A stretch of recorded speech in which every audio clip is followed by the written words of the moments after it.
আজকে একটা মতলব নিয়ে দোকানে ঢুকছি, তো মতলবটা কি বলবো না, আপনারা একটু গেস করে দেখবেন মতলবটা কি।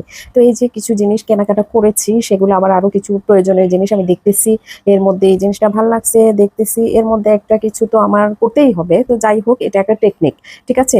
এই টেকনিকটা আমি কেন, অন্যান্য অনেক মানুষই সেটা করে, এখন বুঝছেন টেকনিকটা কি, একটু পরে আরো একটু টের পাবেন। তো যাই হোক, এটা সেটা দেখতেছিলাম, ওই ভাইয়াটাও ব্যাগ গোছাচ্ছিল, আবার আমি বলতেছিলাম এটা কি, এটা কেমন দাম, এটার কি দাম, এগুলো আবার ব্যাগটার কত দাম, আরো কিছু, মানে সবগুলো কালেকশনে অনেক সুন্দর। তো আমি ঘুরে ঘুরে দেখতেছিলাম আর জিজ্ঞেস করছিলাম, আর কিছু তো আমি নিয়েছি।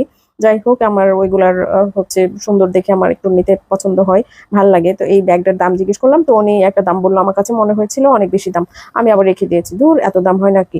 তখন আমি বললাম আচ্ছা ঠিক আছে, আসি ভাইয়া। উনি পাশ থেকে বলে, এক্সকিউজ মি আপু, আপনার একটা আইটেমের টাকা দেওয়া হয়নি। আমি বললাম না, আমি তো পেড করে দিয়েছি। বললো যে না দেখেন, পেড করা হয়নি। তারপরে আমার মনে হলো এই খাইছি ধরারে, এখন আবার টাকা দিতে হচ্ছে, মেজাজটা কেমন লাগে। ভাবছিলাম না দেখলে চুপ করে চলে যাব, হ্যাঁ দেখলে কি ব্যাপার আপু, আমার এটা তো পেমেন্ট করা হয়নি। তখন ছোট্ট ইংলিশের একটা কথা আছে না, সরি বলে, বলে ও আচ্ছা আমি তো দেখিনি, আচ্ছা ঠিক আছে গেলাম, কি ধরাটাই